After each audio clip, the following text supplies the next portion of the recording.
Puji Tuhan. Shalom. Salam firman kehidupan. Mari kita belajar dari Kisah Rasul pasal 1 ayat yang keempat. Begini bunyi firman Tuhan.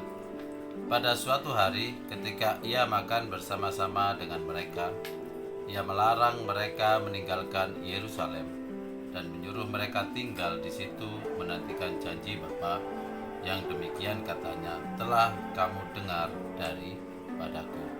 Bapak Ibu, firman kehidupan pagi hari ini kita akan belajar tentang arti sebuah menunggu janji Bapa. Setelah 40 hari, Tuhan Yesus menampakkan diri kepada para murid dan berbicara tentang kerajaan Allah. Tuhan Yesus menyuruh para murid untuk tetap tinggal di Yerusalem dan menantikan janji Bapa.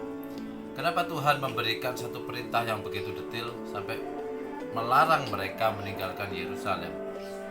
Karena Tuhan Yesus tahu bahwa tidak mudah bagi seorang murid Tuhan menunggu penggenapan janji Tuhan. Sebagai contoh, ada banyak orang yang melihat Tuhan Yesus hidup. Bahkan dalam 1 Korintus pasal 15 ayat yang ke-6, Tuhan menampakkan diri kepada 500 orang sekaligus. Tapi dalam Kisah Rasul 1 ayat 15, kenyataannya yang terus berkumpul dan menanti di loteng Yerusalem 120 orang saja. Mana yang 380 orang? Mereka adalah orang-orang yang melihat Tuhan, tapi mereka tidak menantikan janji Bapa digenapi bagi setiap kehidupan mereka. Mari kita belajar satu kisah dalam firman Tuhan. Kisah seorang raja Israel yang pertama, yaitu Raja Saul. Kita buka 1 Samuel 10 ayat yang 8. Begini bunyi firman Tuhan. Engkau harus pergi ke Gilgal mendahului aku, dan camkanlah, aku akan datang kepadamu untuk mempersembahkan korban bakaran dan korban keselamatan. Engkau harus menunggu 7 hari lamanya sampai aku datang kepadamu dan memberitahukan kepadamu apa yang harus engkau lakukan. Bapak Ibu, 1 Samuel 10 ayat 8 ini adalah perkataan Samuel kepada Raja Saul. Dan kita maju ke 1 Samuel 13 ayat yang ke-8. Ini adalah reaksi dari Raja Saul setelah dia menerima perintah dari Samuel. 1 Samuel 13 ayat yang ke-8.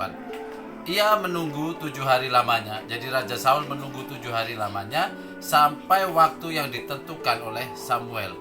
Tetapi ketika Samuel tidak datang ke Gilgal, mulailah rakyat itu berserak-serak meninggalkan dia. Dan singkat cerita Bapak Ibu, ketika rakyat itu berserak-serak meninggalkan dia, akhirnya Raja Saul mengambil keputusan untuk mempersembahkan korban bakaran dan korban keselamatan, yang notabene itu bukan tugasnya Saul.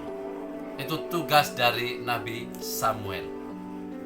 Saul sudah menunggu 7 hari lamanya Bapak Ibu, tapi Saul tidak mendapatkan penggenapan janji karena Saul tidak sabar menunggu sampai Samuel datang.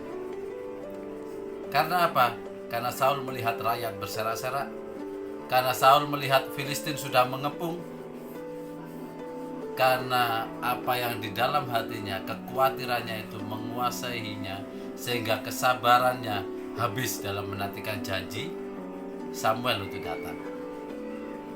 Padahal Saul sudah menunggu 7 hari lamanya Bapak Ibu. Tapi sebentar lagi penggenapan itu akan terjadi.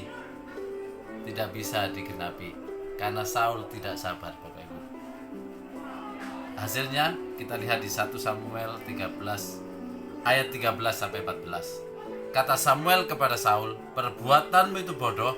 Engkau tidak mengikuti perintah Tuhan Allahmu yang diperintahkannya kepadamu, sebab sedianya Tuhan mengokohkan kerajaanmu atas orang Israel untuk selama-lamanya.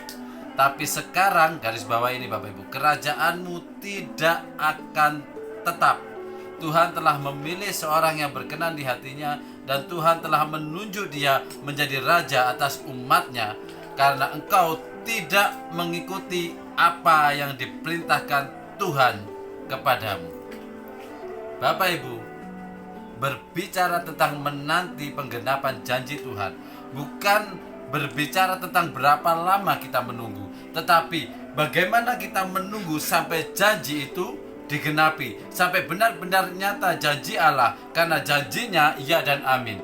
Tuhan tidak bisa ingkar janji, tapi kitalah yang tidak sabar menunggu janji itu digenapi.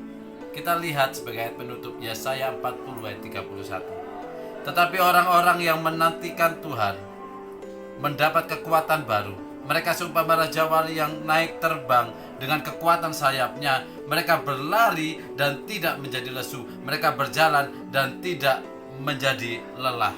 Bapak Ibu, jangan menyerah dalam menunggu janji Tuhan tergenapi atas hidup kita. Dia Tuhan yang akan memberikan kekuatan baru. Bukan hanya kekuatan dalam menerima janji, tapi dalam menunggu janjinya digenapi dalam hidup kita. Amin.